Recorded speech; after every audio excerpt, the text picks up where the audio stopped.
Hello everyone, welcome back to Allcarnews, and we are in the 2024 Polestar 2 Dual Motor Performance Plus. Long name, but this is a pretty big refresh for the Polestar for 2024. We have a rear-wheel drive bias now, some new stuff, some new battery tuning things, and we're gonna go take it on a charging trip. Now we have around 28% battery right now, 75 miles of range. It's 49 degrees outside, and we have a little bit of a distance to get to our charger, so I'm gonna take you on a quick drive to get there. I'll show you some of the interesting things with all the technology in the Polestar, and hopefully we make it in time and we can have a successful charging session. So let's go dive in now. Okay guys, we are inside the Polestar 2. Let's start it up. Now, there really isn't a start button here, so we kind of just put our seatbelt on, hop inside. Of a little since 1959 logo on there for our seatbelt design from the Volvo parent company, all that stuff there. Put our foot on the brake and pop it into gear, and it starts up. See, it's ready to drive. I'm just pop it into park real quick for you guys, so I can show you what's going on with the range situation here. So if I go to our range assistant here, it's going to display our dynamic range, and you can either have this display dynamic range or the real EPA based range. So on the dash here it says 75 miles, and here you're seeing 65 miles. It's really just how it's calculated, so you can see the difference here. Standard range is based on the certified EPA value of the car. It's directly related to the battery level. Dynamic range kind of takes in real-time driving condition factors and response to changes in speed, driving style, climate settings, and external factors. So it kind of gives a more differently predicted range, and you can change how that's displayed up on your dash right there. But it seems to always be dynamic right here. Now you can see your consumption right here, and it'll show you a graph of your different consumption over time, which is pretty nice. 91% from driving, 9% from climate, pretty interesting. You can go over a different set of miles. And in here you also have, you can turn eco climate on or off. You can see these three little boxes, and these will kind of change their positioning and kind of color to see if they're more intense with their consumption or less intense. So that's pretty much all the details you can see in your range assistant area. You also have a few other pages in here which are fun to play with, but we're going to focus this on charging. So let's go to our Google Maps built in. Now you do have Apple CarPlay. I have Apple CarPlay plugged in here, but I just want to use the built-in Google system for now. And you can see Google will pop up here, and Apple Maps does pop up here as well. Pretty nice Google Maps system. I want to show you guys what the Apple Maps looks on here as well. So this is Waze. We can go to our Apple Maps. Apple Maps will then pop up once I pop in a destination. And I don't think charging will pop up specifically on here. Let's see. It doesn't come up here. It did come up on the Lucid. I'm just going to type in EV Go because the Electrify America station near us is very, very slow and honestly not worth our time. So we're going to go to this one right here. I believe it is called, I wish you could tap on these a little bit more easy. I believe it's this one. Yes, it is. So let's press go, and we'll see our Apple Maps will pop up on our upper display here, and we can head off. It's been raining this whole week, so it may be a little bit of a wet charging session, but let's go and head off to this charger. Okay guys, let's get on the highway here, and we do have a low battery, so performance is actually limited, and the Polestar did notify me about that. When the battery range is this low, you lose some of that 400 plus horsepower that this Performance Plus version is giving you. So we have about 10 minutes of a drive, a 7.2 mile drive, so we'll be completely fine. We have 65 miles of range to our charging destination. We're going to try to drive as efficiently as I possibly can. We do have this kind of almost live readout of our kilowatt hours per 100 miles. I believe the EPA is rated this one around 32, 31 kilowatt hours per 100 miles. I may be wrong, but I haven't been able to find any sort of battery preconditioning function on here. Even if going into this kind of range assistant mode, I don't really see anything. Here's this live readout of our consumption. It's accelerating up to highway speeds here. Definitely is not going to be a very efficient in any vehicle. And I have seen those numbers around like 34, 33 kilowatt hours per 100 miles. So it definitely can do it. On highway speeds, not so much. And that's meant to be seen, but this thing hasn't been getting the best range. We're going to turn on our pilot assist here, which is fantastic. Give our steering assist and radar cruise control. Works great on both Volvos and Polestar models. I can see I don't even have the climate on, so we're not really using that on battery. I have my heated seats and steering wheel on, which results in a low climate consumption here, which is pretty interesting. And now you can see our dynamic range is dropped by 5 miles, even though I've just traveled like not even a mile. We have our live consumption.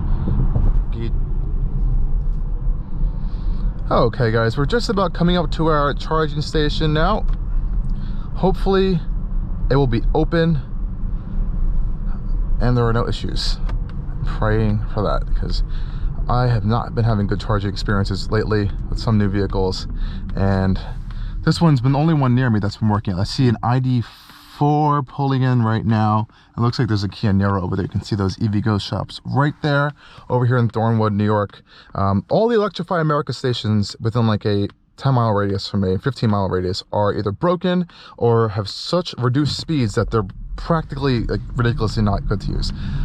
So hopefully this will change it. We have a Nissan Ariya there as well. It's looking a little crowded, but hopefully a 350 kilowatt charger is open for us.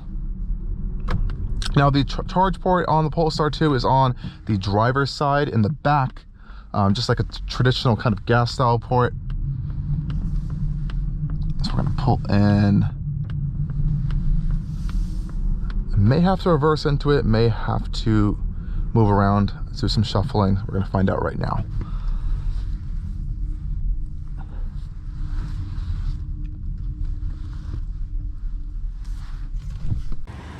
Okay guys, we are now ramping up our charging speeds on the Polestar 2 here. We are just plugged in at this EVgo station over in Thornwood, New York.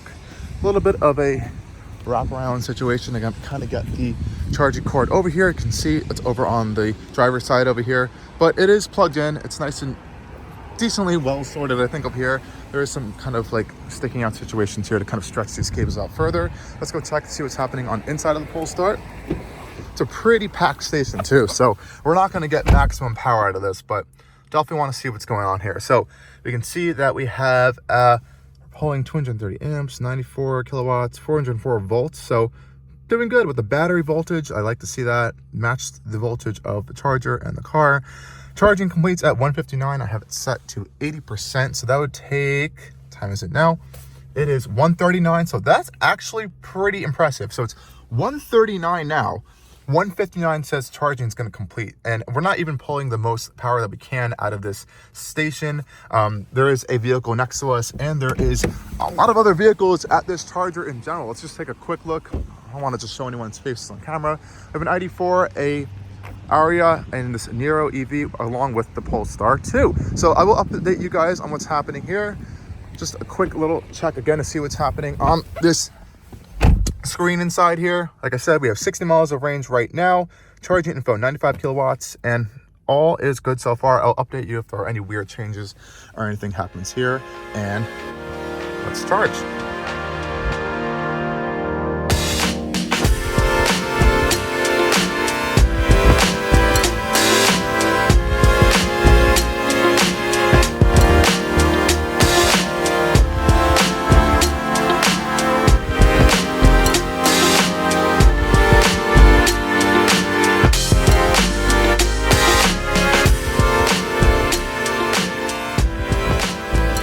Okay guys, time has increased just a little bit and the station is still packed. We have a car waiting over there. We're now at 140 miles of range, 63% of battery charge, and we haven't really gone anywhere near even 100 kilowatts pulling from this system over here. Interesting to see. Our voltage has increased to 429 volts. I love this information up here on the display. You can see our charge limit. It somehow went down to 70, which I did not do. So I moved it up to 90 to see if it changes that information. But all is good so far. I might go grab a coffee down over there and I'll come back in the short time that it should take to kind of charge this vehicle up. You can see it's only 2:03 now and it says 2:08. The time has increased again. So we'll see what's going on here. Very busy station, so it could be kind of a little bit messy with that. Anyways, otherwise, it's been all good. Okay, guys, so charging is done. It stopped at 70%, even though I set a charge limit to higher. Not too sure why. Let's go unplug it now and see the results. Guys, unplugging the Polestar 2. It should be unlocked because the car is unlocked. And we're gonna go put it back into that station right there.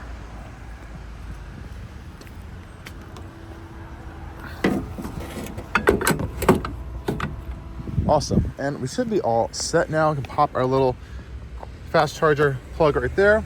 Pretty nice little port here. We just have this one little charge indicator for status, and we're off to go. This is actually pretty good. So we only have 160 miles of range, and this gives me a better chance to charge at a closer station, even though it's going to be a lot slower. We'll be able to test it out. Otherwise, pretty good successful charging stop. Didn't get the speeds I was expecting to see. Could be a difference in the amperage ratings, but otherwise all good.